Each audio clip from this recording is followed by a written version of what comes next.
Hello, everyone.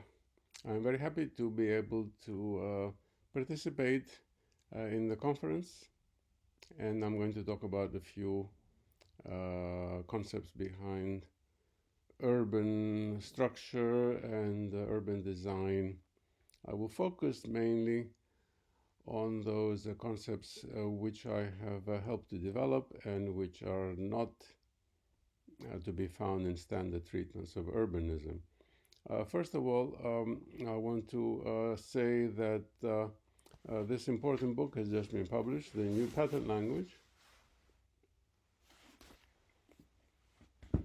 and everyone should be happy to know that it's available free online.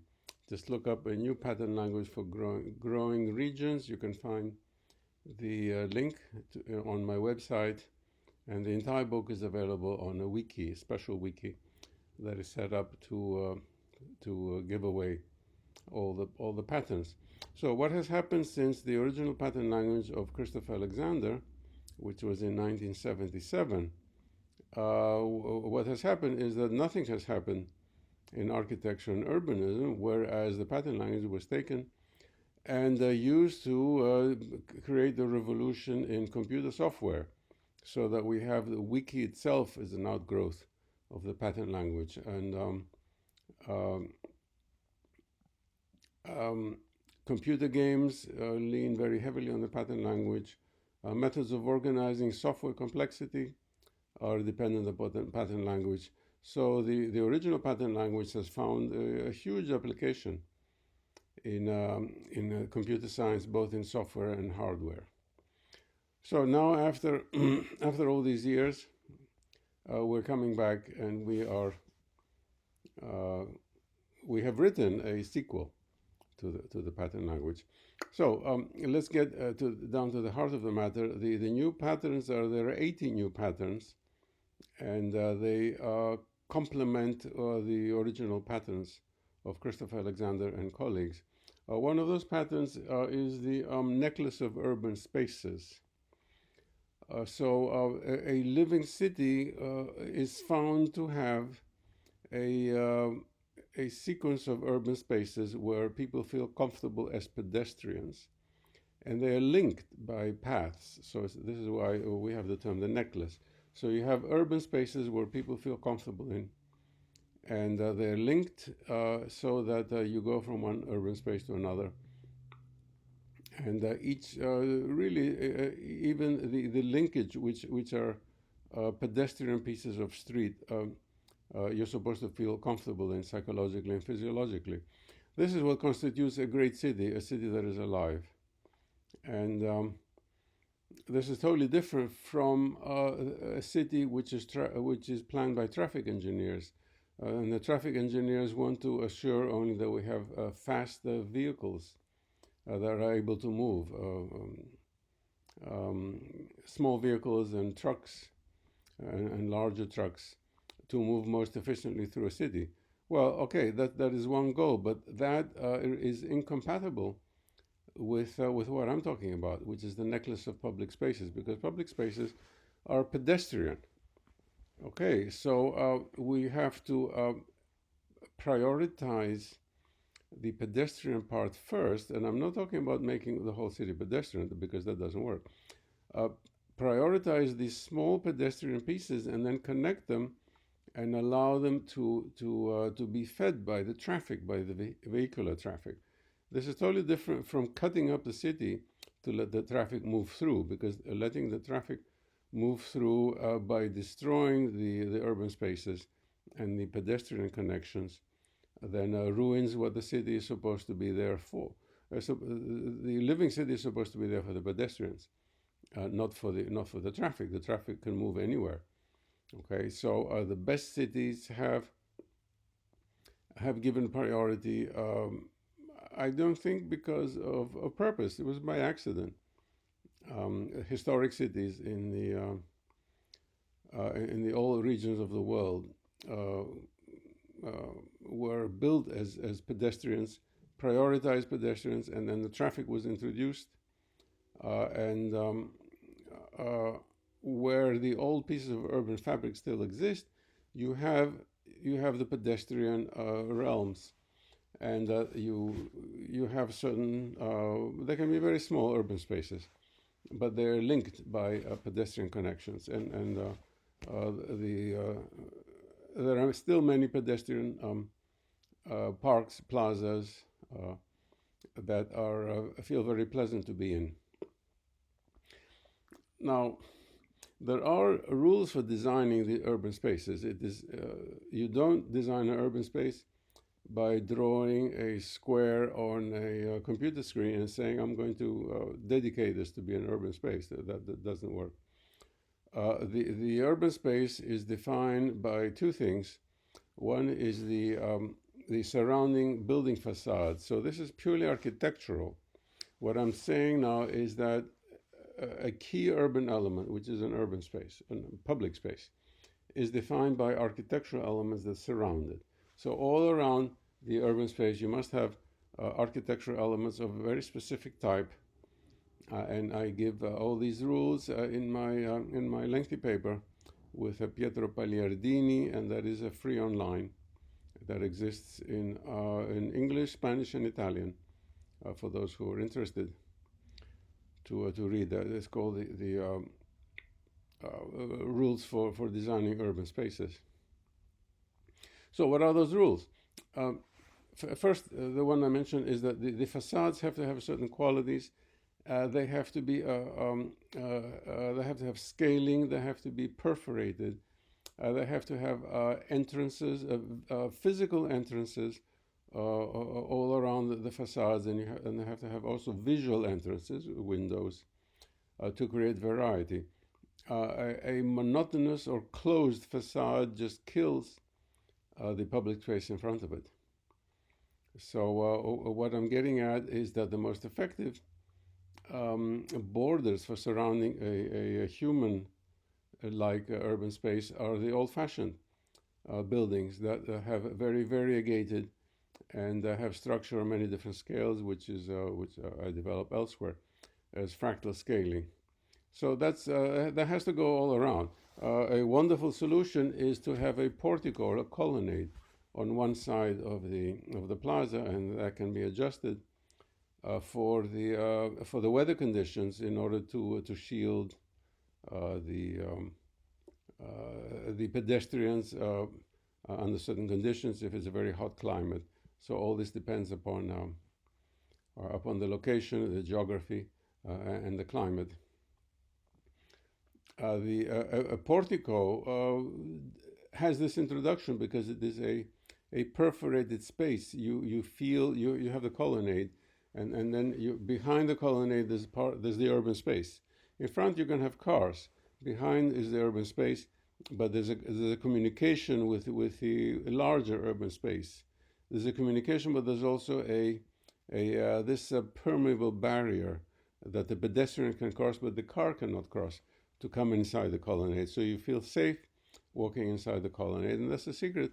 So many cultures around the world, Italy, Spain, throughout Latin America, you have a portico or colonnade that surrounds at least one side of an urban space, and that's a wonderful experience. So that is one, the architectural component of a successful urban space. The second necessary component is a purely urban one. The urban space has to be fed by pedestrians. That means that there must be resident pedestrians very close by, so that the space is inhabited by local people. This is different from a shopping mall that people drive to and walk around and then they get back in the car. A public space is fixed there, and it is open, and it is not something that you should be driving to, even though people can. If it's particularly beautiful, then people should be able to drive and park somewhere nearby and then walk and enjoy the public space. But what I'm saying now concerns the zoning laws, the urban zoning laws for the planning commissions. The urban fabric around the open public space has to be mixed use, by legislation. This is the opposite of the modernist monofunctional zoning, which decreed that whole regions of the city will be monofunctional. So this region, say, is strictly commercial offices, no residents here. Well, that's the death blow. It kills any public space around there. So what I'm saying is that surrounding a successful public space for 4 or 5 blocks, you must have legislated by law mixed use, so that you have people living in apartments mixed with commerce. And this leads us back to what is considered an old-fashioned retrograde solution, which is commerce on the ground floor, and then apartments on the upper floors. And just so people don't get confused, I'm not talking about buildings that are 40-story skyscrapers. I'm talking about now a human-scale environment where you have buildings up to 5-6 stories. You can stretch it a little bit in high density, but that's what the human building is like, which corresponds to Central Paris, built after Baron Haussmann, which is one of the most wonderful places in the world. So forget the 80-story skyscrapers in China and in Singapore.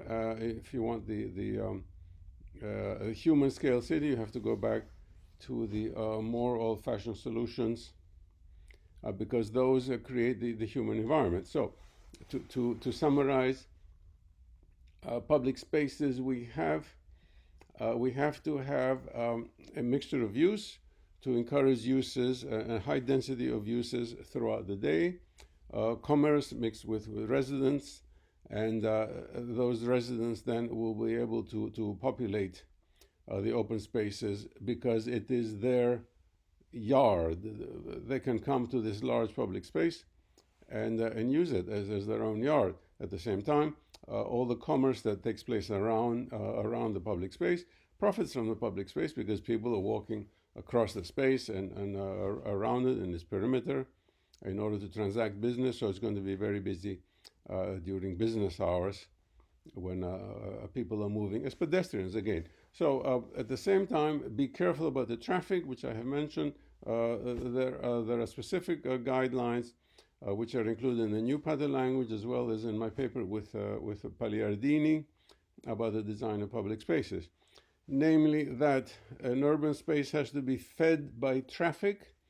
The traffic has to be kept under control so that it can go tangentially.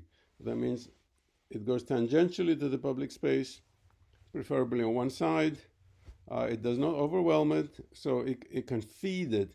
That means it can come by and you have the supply, the connection with a traffic network, but don't let the traffic take it over. The worst thing that has happened is that some public spaces become parking lots because the cars come in, just park in the public space. Well, that's the death of the public space. So we have to learn how to create public spaces again. I need to criticize something that has happened that's really quite bad in architecture schools and practicing architecture firms that say we are going to renovate the public space. And what they do is they ignore what I have been talking about, and they think that to put a few concrete pavement on the floor of the space attracts people. No, it doesn't. What attracts people is the connectivity, the network that will go around and through the public space. As long as people are comfortable to walk around and through the space, they will use it. So paying money to some architect to build something that's usually rather stupid in the middle of public space does not requalify it. What requalifies is paying attention to what's happening in the 4 or 5 blocks all around that public space. It's usually where the problem is. And moreover, architects have come into wonderful functioning public spaces, and they have built something in the middle that prevents the transversal movement of people who like to walk across the space. That's totally crazy. but this is the fashionable thing to do. So this is just another example of design, the design profession losing all the basic knowledge of its foundations, and resorting to crazy ideas that cause more and more destruction. Now, we need streets to join public spaces. Okay, so you have a public space here and you have a public space there, and there have to be a minimum number of blocks, because if you have too many public spaces, they're not going to be used. Now, they can be rather small. So in between the public spaces are the streets. Here we have another contradiction with 20th century modernist planning. The modernists saw the street as something to convey high-speed traffic. So there are rules that the transportation department applies to make sure that the traffic is the fastest and most efficient. Well, those rules applied to city streets kill the city street. The city street has totally different set of requirements, and they're the following. The street, in order to be alive, has to be an outdoor room. An outdoor room with an entry on one side and an exit on the other side. So, and along the street, you have a mini public space. The street itself is a mini public space. The facades have to have the same conditions of permeability and entrances and visual interest and scaling and fractality in order to make it attractive for a person, for a pedestrian, to walk along the street. The edges, the corners of the street are also very important. The best streets have a corner that extends out.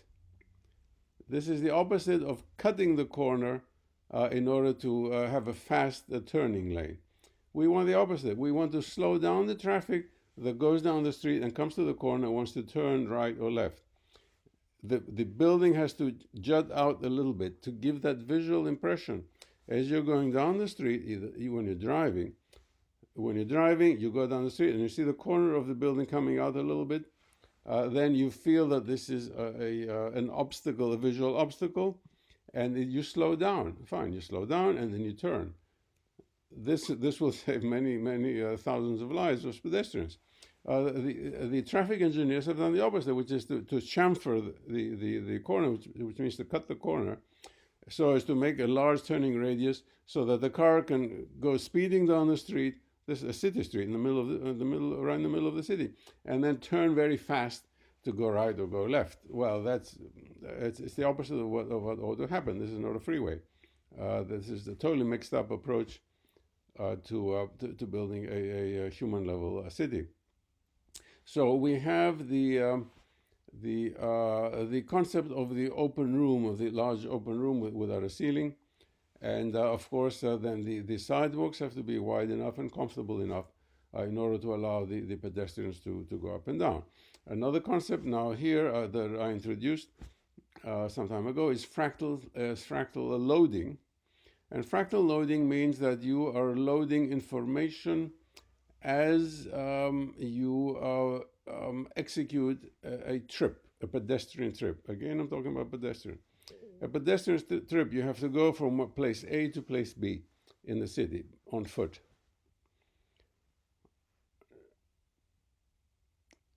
Are you going to enjoy that? Well, that depends. If you walk along glass facades or minimalist metal facades or a minimalist concrete brutalist facade, you're not going to enjoy it unless it's a beautiful day and you can sort of look at the clouds. Otherwise, there's nothing to enjoy. If you load the signals fractally, which means you have a trip that's going to take 15 minutes walking, yet you can enjoy some interesting structure in the facades on the side you're walking and on the opposite side and along the street that changes every 3-4 minutes. That's adding to the signal of information. If furthermore, you're walking along a 19th century street where the architecture itself has the structure that goes on a smaller and smaller scale. Namely, you have the door openings, and you have a nice balconies, and large frames on the doors, and you have a window sills, and you have borders of windows, window frames, and then you have ornamentation on the window frames. What does this have to do with urbanism? Well, it has to do everything with urbanism. I'm describing a pedestrian trip to get a job done along a city street. And if you are getting signals every 3 or 4 minutes, and then you can get signals from individual doorways, and that only lasts a few seconds because you're going by. And then if you get a signal and this is an informational signal of something that's interesting to look at, of ornamentation on the frame of the door that you're passing, and that occurs like in 1 or 2 seconds. All of these signals add up, and you're creating a fractal. Because what is a mathematical fractal? It is the different components that are smaller and smaller and smaller and smaller, and all of them are adding. So you have the large component and the intermediate sized components, and then the smaller components, and the smaller and smaller and smaller components, and they're all adding, and they create the fractal. So you're getting a fractal signal as you walk. Compare that with the minimalist walk that you just have to walk for 15 minutes along uninteresting visual places, compared to walking that same 15 minutes where it's full of rich visual information. That makes your day. That makes your day pleasurable. It brings you to life.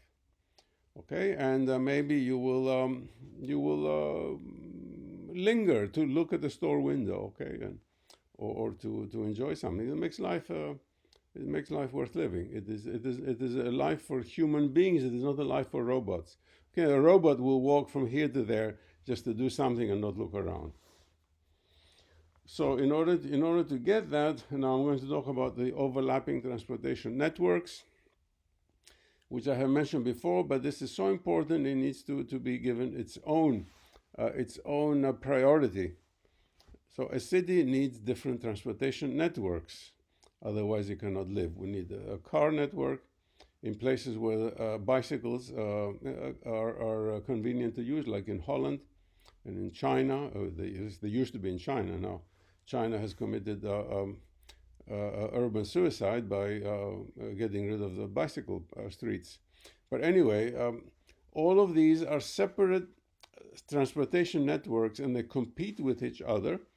And if you just allow free competition among pedestrians, bicycles, cars, and heavy traffic, and the public transportation, which is even heavier, then the heaviest ones will win and will cut all the others.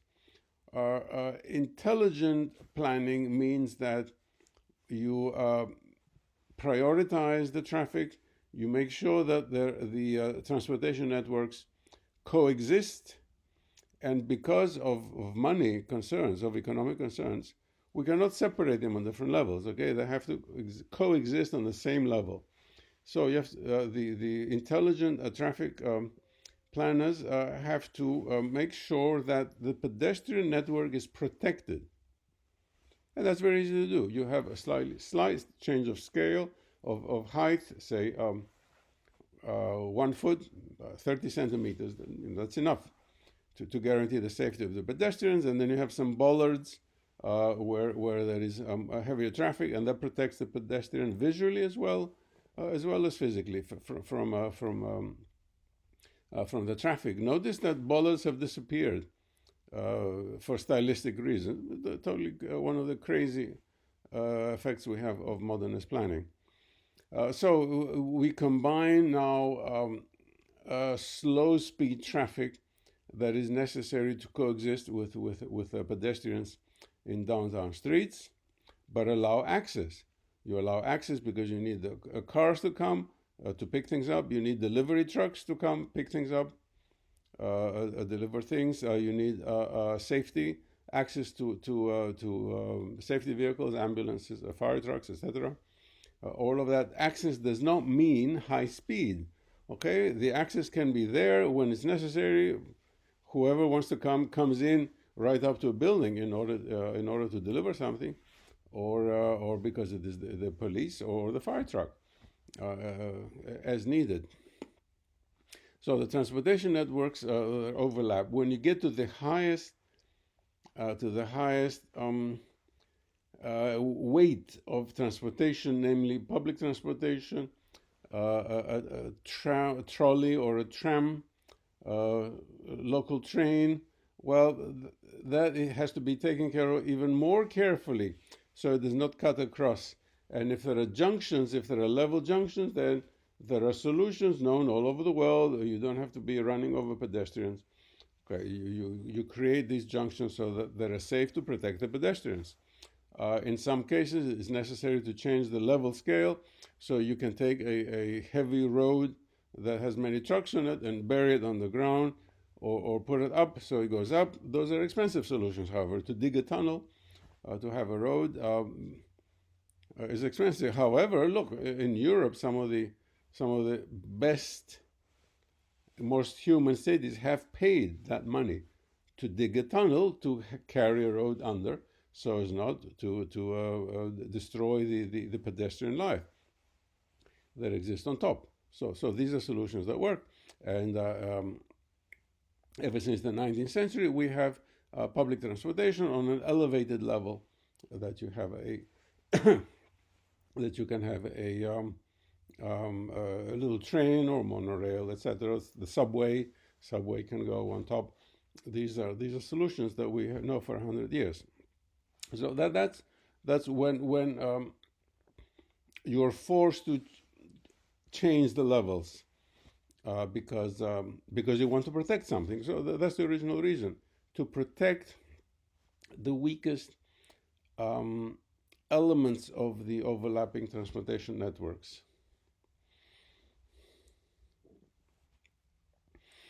So I think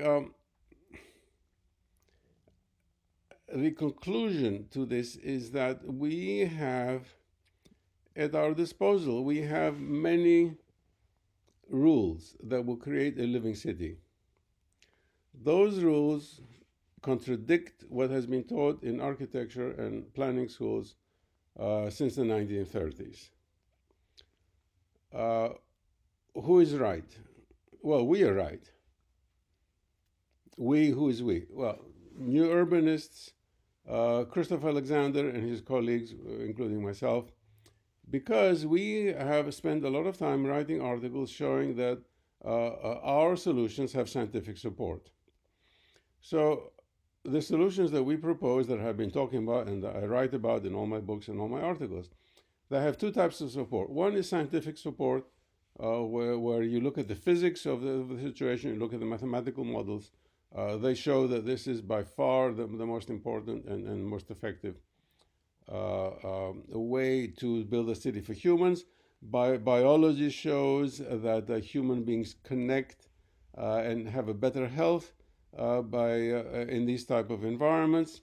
Medical experiments show that human health is increased by living in such an environment, by experiencing such an urban environment every day. These are incontrovertible, but are totally ignored by the architecture and planning professions, who are stuck in sort of a way of city destructive ideas of the modernists, which is to just cut through a city with cars and monofunctional zoning, to have all the people live here and then all the industry over there and all the offices over here. All those crazy notions made up by people who didn't know urbanism back in the 1920s, but those are still taught in our schools today, which is ridiculous for a society that's supposed to be educated.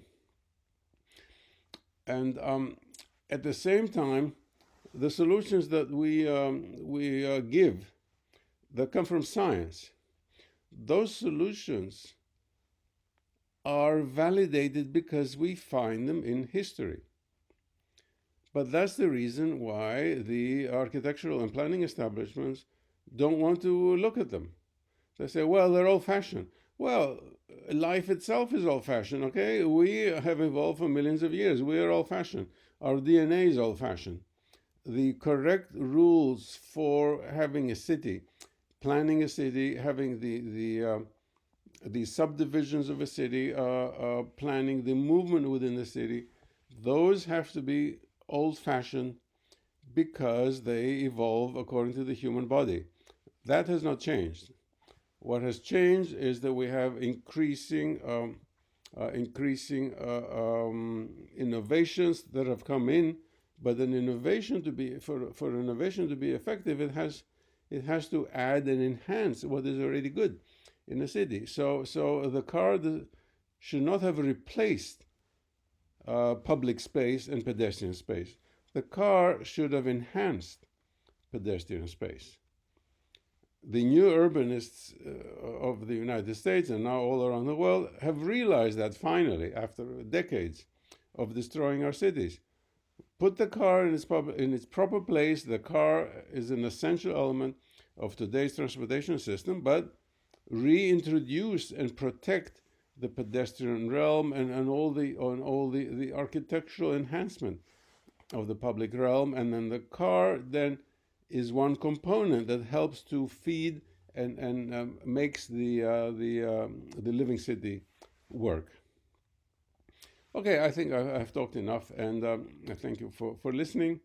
And all of the work that we have done is mostly free online. As I told you, the new pattern language is published free online, and all the patterns are there on the special wiki. Many of my articles are free online, and some are even translated into many different languages. So if anyone wants to ask any questions, please get in contact with me, and I'll be happy to answer them. Thank you, and good luck to everyone. Bye-bye.